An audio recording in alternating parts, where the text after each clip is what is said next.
ആ നിന്നൊന്ന് ഞാൻ കാണാൻ വേണ്ടിയിരിക്കുന്നു. എന്താ ചനെ, എന്തോ കാര്യമുണ്ടല്ലോ? അല്ല ഞാൻ വിചാരിക്കായിരുന്നു നമുക്ക് വല്ല ബീച്ചിലോ പാർക്കിലോ വല്ല പോയിരിക്കായിരുന്നു. അതെന്തിനാ ചനെ? എടാ മനസ്സിലൊരു സുഖമില്ലടാ, ഒരു യന്ത്രം പോലെ ഇങ്ങനെ ജീവിച്ചു പോവുക. എന്ത് പറ്റിയാ ചനെ? എടുത്തേമിട്ടെന്തെങ്കിലും വഴക്കാണോ? എന്റെ പൊന്ന് ചങ്ങാതി, ഉടക്കാനാണെങ്കിൽ തമ്മിലൊന്ന് സംസാരിക്കണ്ടേ? എപ്പോഴും ജോലി തിരക്കാ. എടാ ജോലി മാത്രം പോരല്ലോ, ജീവിതം കൂടി വേണ്ടേ? ഏയ് ചിലപ്പോ അതൊക്കെ ആശാന് തോന്നിയിരിക്കും ആശാനെ. എനിക്കറിയാവുന്ന ഏട്ടത്തേമെന്ന് പറഞ്ഞാ ആശാന് കഴിഞ്ഞിട്ട് എന്തോ ഉള്ളൂ. അതൊക്കെ ചുമ്മാതെ. അതെ, അവൾക്ക് എന്നേക്കാളും ഭർത്താവായിട്ട് ചേരുന്ന ഫയലുകളാ. എന്നേക്കാൾ കൂടുതൽ നേരം അവളിരിക്കുന്നത് ഫയലുകളുടെ കൂടെ. എടാ ഒന്ന് മനസ്സ് തുറന്ന് സംസാരിക്കുക, അല്ലെങ്കിൽ ഒന്ന് ഒരുമിച്ചിരിക്കുക.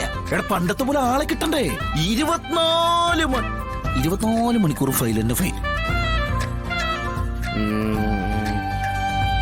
അങ്ങനെയാണെങ്കിൽ ആ ഫയലുകൾ വെച്ചുകൊണ്ട് തന്നെ ഇതിന് പരിഹാരം കാണാം. അതെന്ത് പരിഹാരം? ആശാന്റെ മനസ്സുള്ളതൊക്കെ ഒരു പേപ്പറിലേക്ക് അങ്ങ് എഴുത്. എഴുതാനാ? അതെന്തിന്? ആശ എന്തൊക്കെയാണ് ഏട്ടത്തേമയോട് പറയാൻ ആഗ്രഹിക്കുന്നത് അതെല്ലാം അങ്ങ് എഴുതണം. പ്രണയം തുളുമ്പുന്ന വാക്കുകളിലൂടെയൊക്കെ അതങ്ങോട്ട് പുറത്തേക്ക് വരട്ടെ. നമ്മൾ പണ്ട് സ്കൂളിൽ പഠിച്ചിരുന്നപ്പോ എഴുതിയ പ്രേമലേഖനങ്ങളൊക്കെ മനസ്സിലിങ്ങനെ വരുന്നില്ലേ? അതിനാരോട് സ്കൂളിൽ പോയേ?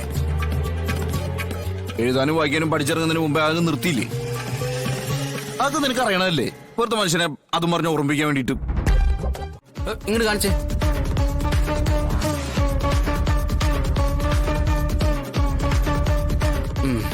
ഇത് കാണുമ്പോ തന്നെ ഏട്ടത്തമ്മയ്ക്ക് മനസ്സിലാവും ആശാന എഴുതിയതാണെന്ന്. എന്റെ ആശാനെ ഹൃദയത്തിന്റെ ഈ ദായല്ല. നീ എന്നെ അക്ഷരം പഠിപ്പിക്കാൻ നിൽക്കല്ലേ? ഇതെങ്ങനെ ശാലിന്റെ അടുത്തേക്ക് എത്തിക്കുന്നു പറ. അവളത് ബാക്കി അഡ്ജസ്റ്റ് ചെയ്ത് വായിച്ചോളൂ.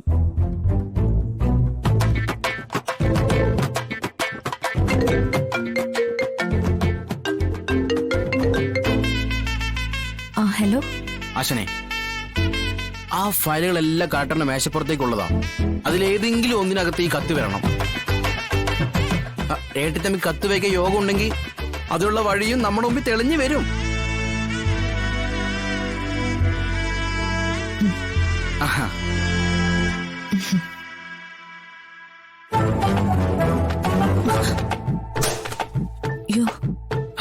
കണ്ടില്ല അച്ഛനെ, വഴി തെളിഞ്ഞു വന്നത് കണ്ട? വേഗം ചെന്നാ ഫയൽ എടുത്തു കൊടുക്കുമ്പോ ഹലോ, ഈ കത്ത് കൂടുതൽ വെച്ചേക്ക്. ചെല്ലേ. അയ്യോ ഫയലൊക്കെ വീണാകെ.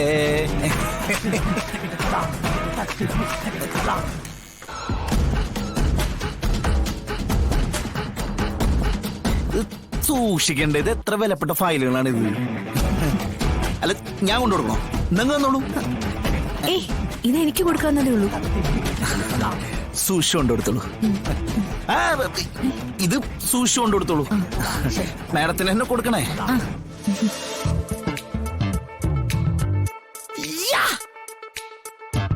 ആശാനെ സക്സസ്. കൊടുകൈ ആശാനെ. നിന്റെ ഒറ്റ ബുദ്ധി എന്നെ കൊണ്ട് ഈ സാഹസം ചെയ്യിപ്പിക്കുന്നേ. നീ ഇവിടെ തന്നെ ഉണ്ടാവണേ. ആശ പേടിക്കണ്ട ആശാനെ. ആശാന്റെ എല്ലാ പ്രശ്നങ്ങളും ഈ ഒരൊറ്റ ലെറ്റർ കൊണ്ട് മാറും. തൽക്കാലം റിസൾട്ട് അറിയാൻ ഞാൻ നിൽക്കുന്നില്ല. അത്യാവശ്യം ഒരു ഓട്ടം ഉണ്ട് അച്ഛനെ, ഞാൻ നീ ഇതെവിടെ പോണേ? അതിപ്പോ അറിയാനൊന്നുമില്ല. സംഗതിയൊക്കെ ഓക്കെ ആയിരിക്കും. ഒരു മിനിറ്റ്. ഹലോ. ഞാൻ ഓൺ ദ വേ എത്തി. ഒരു 5 മിനിറ്റ്. അച്ഛനെ ഞാൻ പോട്ടെ. All the best.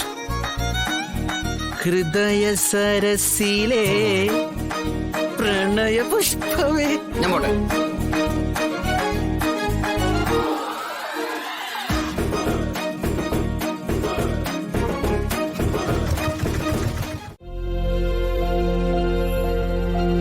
അതിന്റെ ഓർഡർ ആയി ലെറ്റർ.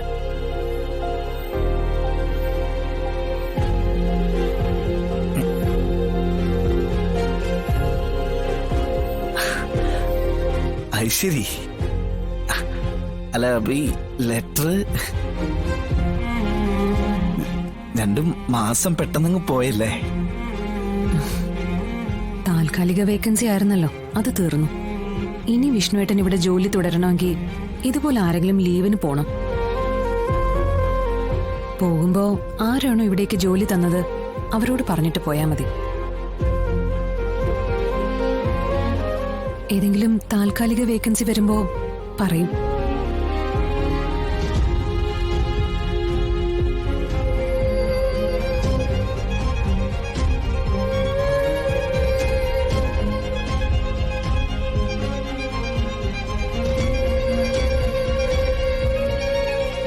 എന്താ ആലോചിക്കുന്നത്?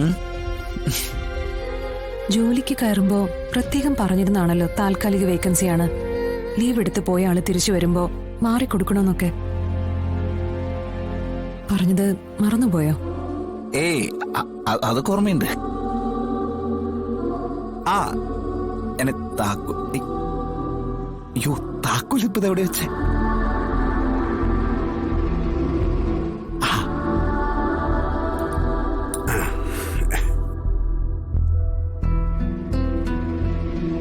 വണ്ടി അവിടെ പാർക്ക് ചെയ്തിരുന്നു, കുഴപ്പമൊന്നുമില്ല. അപ്പോ ഓൾ ദി ബെസ്റ്റ്. രാമേട്ടൻ എന്നാ ചെന്നോളൂ. ശരി മാഡം.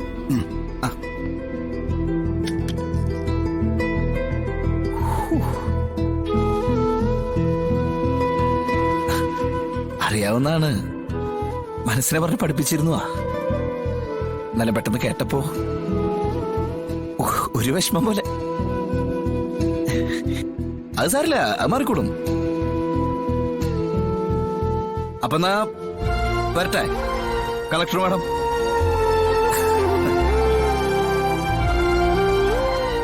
അതെ,